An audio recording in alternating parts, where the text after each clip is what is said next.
এবার দেখো 9 দাগ যেটা বলছে x minus 2/6 equal to y minus 1/λ equal to z plus 5/-4। এটা একটা সরলরেখার সমীকরণ, কার্টেসিয়ান ফর্মে আছে। আরেকটা 3x minus y minus 2z equal to 7, এটা হচ্ছে একটি সমতলের সমীকরণ, এটাও কার্টেসিয়ান ফর্মে। বলেছে যদি এই দুটো পরস্পরের উপর লম্ব হয় তাহলে ল্যামডার মান নির্ণয় করো। তো দেখো একটা সমতল যদি এইটা হয়, এই সমতলটা, আর এই সরলরেখা যদি এইটা হয়, দেখো যদি এই সরলরেখা এর উপর লম্ব হয়ে থাকে তাহলে নিশ্চয়ই এই সমতলের উপর যেটা নর্মাল আছে সেই নর্মালটা এর সঙ্গে সমান্তরাল হবে। আচ্ছা, এর ডিআরএস কত? না, এর ডিআরএস হচ্ছে 6λ-4। এর ডিআরএস কত? এই সমতলের নর্মালের ডিআরএস 3 - 1 - 2, 3 - 1 - 2। তার মানে এই দুটি লাইন প্যারালাল, তাহলে এদের ডিআরএস এর মধ্যে রিলেশন কি হবে? না, এদের ডিআরএস এর মধ্যে রিলেশন হবে 6 যেহেতু লিখবে আগে, যেহেতু 1 এবং 2 পরস্পরের উপর লম্ব, অতএব এর অভিলম্বের দিক অনুপাত এবং এর দিক অনুপাত এর মধ্যে সম্পর্ক হলো 6/3 is equal to λ/-1 is equal to -4/-2। যদি এইটা হয় তাহলে আমরা লিখতে পারি যে λ/-1 ইজ ইকুয়াল টু 6/3। এটা কাটাকুটি করে দাও, তাহলে 2। তার মানে implies that lambda is equal two -2। এটা হয়ে গেল আমাদের 9 দাগের কোশ্চেন। এরপর 10 দাগ যেটা বলছে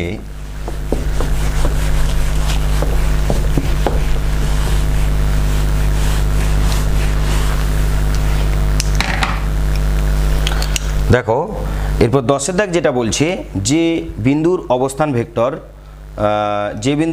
ভেক্টর তার থেকে এই সমতলের কি বলছে, যে বিন্দুর অবস্থান ভেক্টর 2y + j - k তার থেকে এই সমতলের লম্ব দূরত্ব নির্ণয় করো। দেখো এইটা একটা কনসেপ্ট তোমাদের দিচ্ছি, যে একটা সরলরেখা মনে করো 2x + 3y - 7 is equal to 0, আর একটা পয়েন্ট মনে করো 7, -2। এই বিন্দু থেকে এই সরলরেখার উপর লম্ব দূরত্ব যখন আমরা নির্ণয় করি তখন কি ছিল, এই বিন্দুটা এখানে পুট করব প্রথমে, তাহলে কি হবে, মড অফ 7 × 2 = 14 + 9 - 6 - 7/√ওভার অফ এর কোএফিসিয়েন্টের স্কয়ার প্লাস এর কোএফিসিয়েন্টের স্কয়ার। এটা ছিল ফর্মুলা, এটা হচ্ছে এর থেকে এর লম্ব দূরত্ব। ঠিক তেমনি এটা যদি ভেক্টর ফর্মে থাকে, তাহলে ভেক্টর ফর্মে যদি থাকে, একটা পয়েন্টের পজিশন ভেক্টর দেওয়া আছে, সেটা হচ্ছে 2i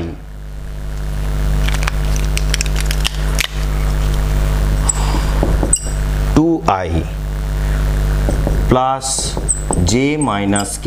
এটা হচ্ছে একটা বিন্দুর পজিশন ভেক্টর, আর একটা সমতল, এই সমতলের সমীকরণ কি না, সেটা হচ্ছে r dot i - 2j plus 4k - 9 equal to 0। এটা ইকুয়াল টু 9 আছে, আমি বাম দিকে নিয়ে নিলাম। এর থেকে এর যে লম্ব দূরত্ব নির্ণয় করব, এইটাকে এখানে পুট করে দেবো, যেমন এই বিন্দুকে এখানে পুট করেছিলাম। তাহলে যদি এই বিন্দুকে এখানে পুট করি, কার জায়গায় পুট করব? ওটা আর এর জায়গায় পুট করব, কারণ এখানে ভেরিয়েবল হচ্ছে আর, ওখানে ভেরিয়েবল ছিল xy, xy জায়গায় পুট করেছিলাম, এখানে ভেরিয়েবল আর।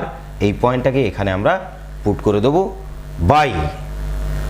বাই কি করব, এই ভেরিয়েবলের যে কোএফিসিয়েন্ট ভেক্টর আছে তার মড নিচে লিখব। তার মানে কি লিখব, অতএব লম্ব দূরত্ব ইকুয়াল টু, লম্ব দূরত্ব বলে লিখবে তোমরা, আমি শুধু দূরত্ব লিখেছি, equal to 2i plus J minus K dot, এর জায়গায় বসিয়ে দিলাম dot I minus 2j plus 4k minus 9 by mod of এর যেটা কোএফিসিয়েন্ট তার স্কোয়ার, এর যেটা কোএফিসিয়েন্ট, এদের কোএফিসিয়েন্টের স্কোয়ারের রুট ছিল, সেইটা ভেক্টরের আকারে কি হয় না এইটার মড হয়, তাহলে mod of I minus 2j plus 4k, এইটার মড করলে যেটা হবে ওইটা। আর এখানে যে ভ্যালুটা বেরোবে যদি নেগেটিভে বেরোয় তাহলে তার পজিটিভ ভ্যালু নেব, কারণ দূরত্ব কোনো সময় নেগেটিভ হয় না। তোমরা নিশ্চয়ই ডট প্রোডাক্ট করতে জানো, তাহলে এটা হবে 2 মাইনাস 2 মাইনাস 4 মাইনাস 9 এর mod by root over of 1 plus 4 plus 16। তার মানে একে যদি আমরা ক্যালকুলেশন করি তাহলে উপরে যেটা আসছে 13 আর নিচে যেটা আসছে রুট ওভার অফ 21, তাহলে এই দূরত্বটা হচ্ছে এত একক। এটা হচ্ছে 10-এর দাগের কোশ্চেন। নেক্সট আমাদের 11-এর দাগ যেটা বলছে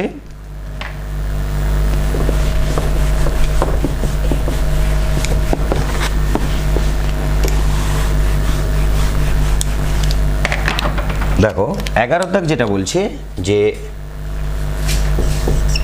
11-এর দাগ যেটা বলছে যে R dot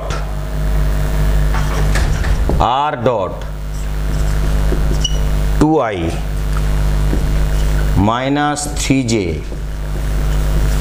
plus 6k is equal to 5, এটা একটা। আর একটা হচ্ছে R dot 6i minus 9j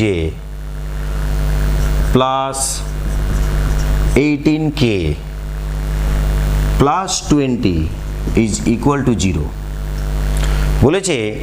এই দুটি হচ্ছে সমতল, এই সমতল দুটির মধ্যে আমাদেরকে এই সমতল দুটির মধ্যে দূরত্ব নির্ণয় করতে হবে।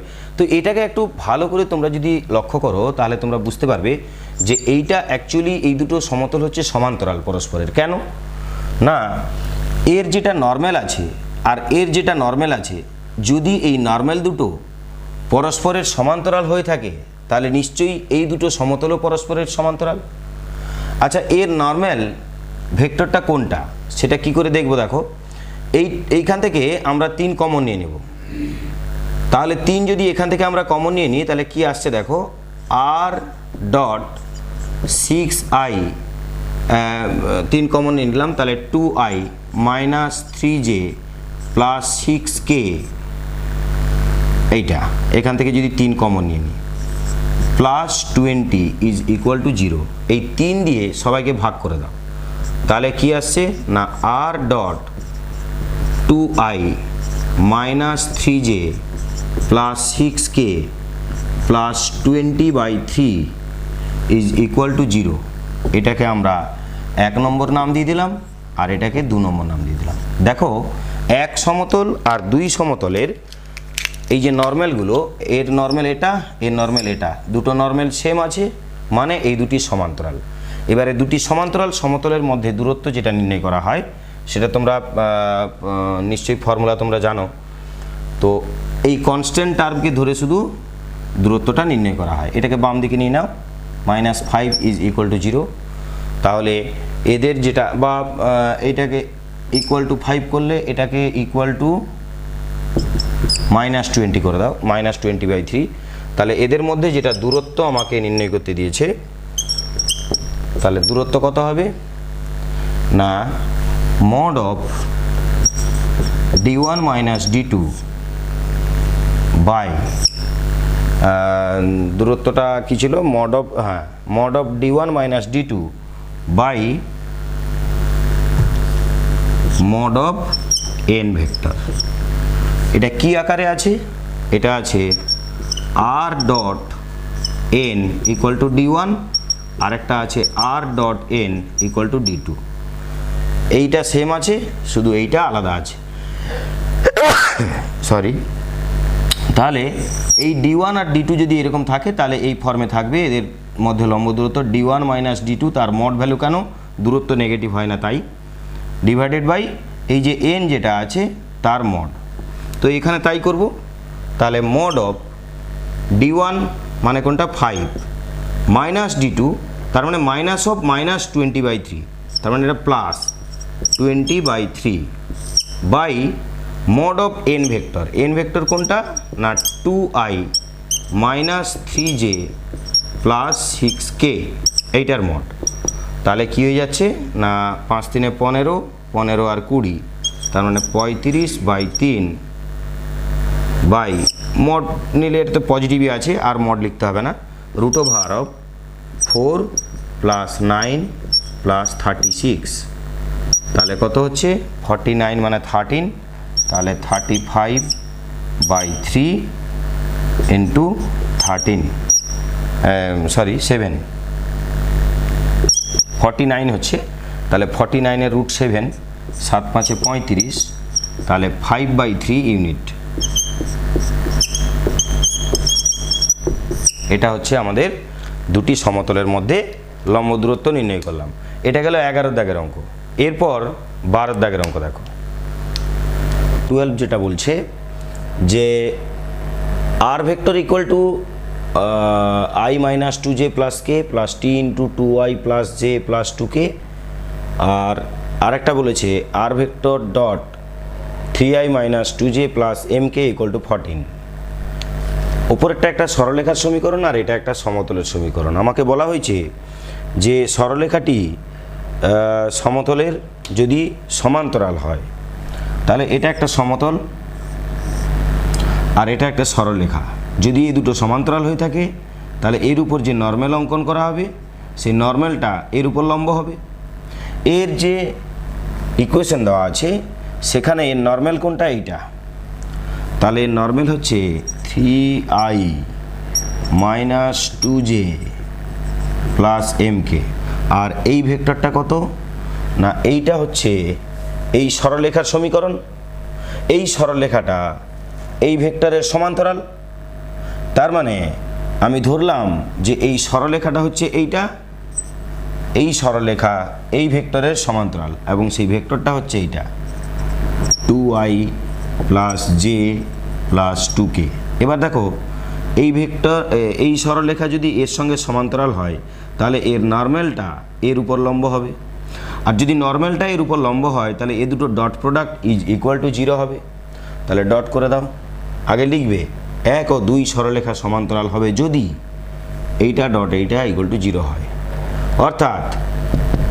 অতএব 6 minus 2 plus 2m is equal to 0, 2m is equal two -4, তার মানে m ইজ ইকুয়াল টু -2, তাহলে m এর মান বেরিয়ে গেল কত -2। এবার দাগ নম্বর 13 যেটা বলছে যে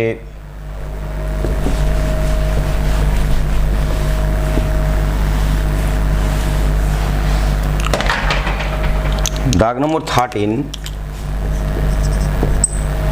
যেটা বলছে যে 3 4 1 0 0 1 0 বিন্দুগামী একটি সমতলের সমীকরণ নির্ণয় করো, এমন একটি সমতলের সমীকরণ নির্ণয় করো যেটা এই বিন্দুগামী এবং এই সরলরেখার সঙ্গে সমান্তরাল।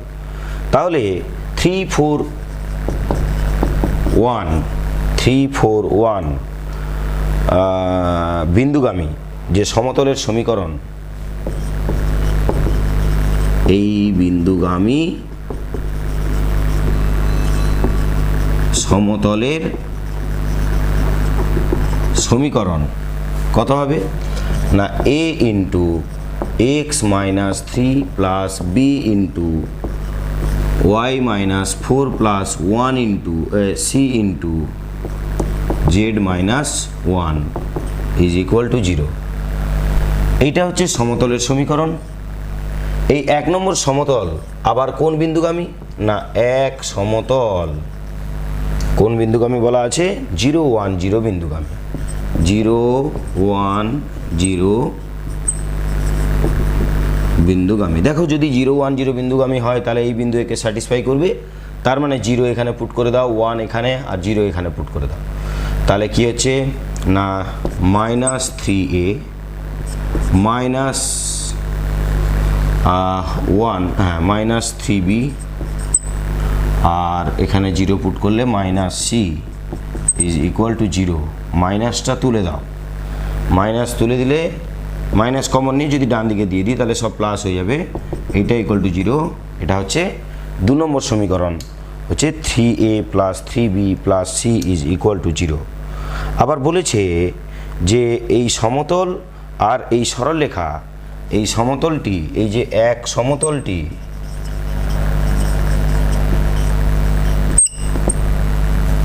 কোন সরলরেখার সঙ্গে সমান্তরাল না x plus 3/2 is equal to y minus 3/7 is equal to z minus 2/5 z minus 2/5 সরলরেখার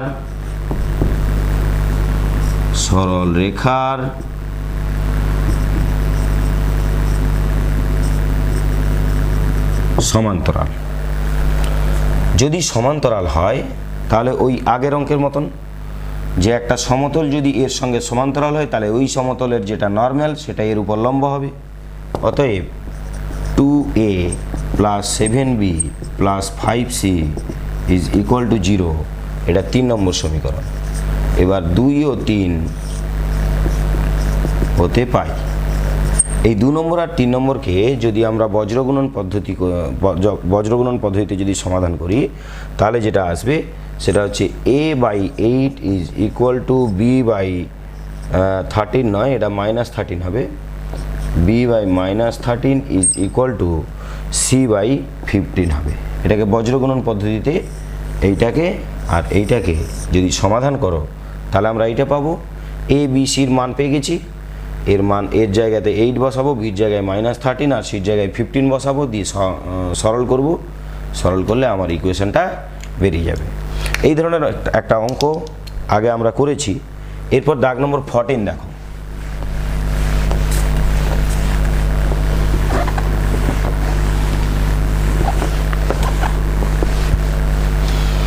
দেখো দাগ নম্বর 14 যেটা বলছে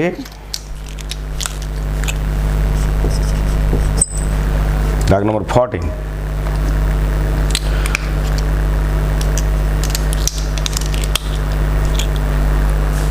দাগ নম্বর 14 বলছে a 341 এবং b 516 বিন্দুগামী সরলরেখাটি xy সমতলকে যে বিন্দুতে ছেদ করে তার সমীকরণ নির্ণয় করো, তার স্থানাঙ্ক নির্ণয় করো। তো তাহলে দেখো যদি আমাদের কোন কোন বিন্দুগামী বলেছে 341, তাহলে 341 এবং আরেকটা বিন্দু বলা আছে 516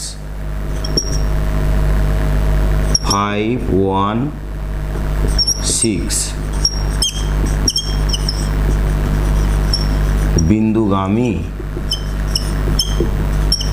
সরলরেখার সমীকরণ। কি হবে সমীকরণটা না x মাইনাস 3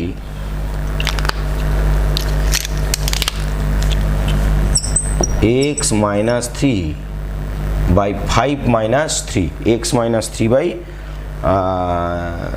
মানে এরকম হয় যে x minus x1 by x2 minus x1, তাহলে x মাইনাস 3/5 মাইনাস 3 মানে 2, তারপরে হচ্ছে y মাইনাস 4/1 মাইনাস 4 মানে -3, z মাইনাস 1/6 মাইনাস 1 মানে 5।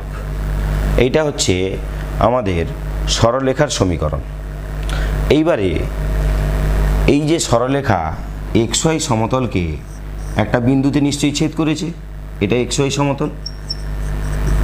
এই xy সমতলকে যে বিন্দুতে ছেদ করেছে সে বিন্দুতে এই সরলরেখার উপর অবস্থিত।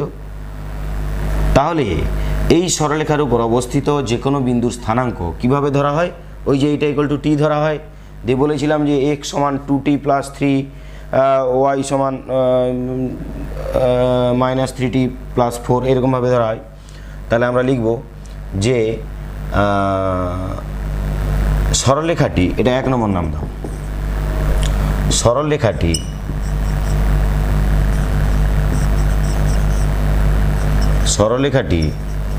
xy সমতলকে, এটা মনে করি সরলরেখাটি xy সমতলকে কোন বিন্দুতে ছেদ করেছে না, সমতলকে কোন বিন্দুতে ছেদ করেছে না 2t + 3, আর একটা হচ্ছে -3t + 4, আর একটা হচ্ছে 5t + 1 বিন্দুতে ছেদ করেছে। এইবার এই বিন্দু যেহেতু xy সমতলের উপর অবস্থিত, তাহলে xy সমতলে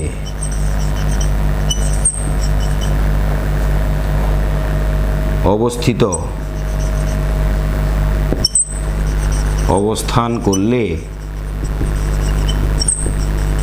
বিন্দুটি xy সমতলে অবস্থান করলে, যদি এই সরলরেখা xy সমতলকে এই বিন্দুতে ছেদ করে, তাহলে নিশ্চয়ই বিন্দুটা xy সমতলে অবস্থিত হবে। তাহলে যদি বিন্দুটি xy সমতলে অবস্থান করে, তাহলে কি হয় না z এর মান 0 হয়, তার মানে 5t + 1 = 0 implies that t is equal to -1/5। তাহলে টির মান কত পেলাম? -1/5। এই টির মান নিয়ে এখানে পুট করে দেবো, তাহলে বিন্দুর স্থানাঙ্ক পেয়ে যাবো। অতএব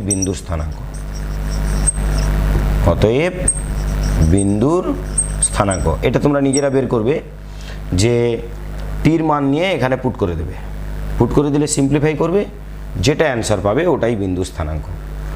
তো এটা গেল 14 দাগের অঙ্ক। আমাদের 2 মার্কস এখানে শেষ হলো।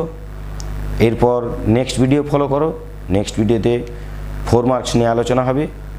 তো তার আগে তোমরা 4 মার্কসের অঙ্কগুলো নিজেরা করো, যেগুলো পারবে না সেগুলো আমার জন্য রেখে দাও, আমি সেগুলো এখানে আলোচনা করে দেবো। তারপর তোমরা নিশ্চয়ই সমস্ত অঙ্কগুলো পেরে যাবে। আর এই অঙ্কটা তোমরা লিখে নাও এবং এটা কমপ্লিট করো। তো ঠিক আছে, পড়াশোনা করো, সুস্থ থাকো, ধন্যবাদ।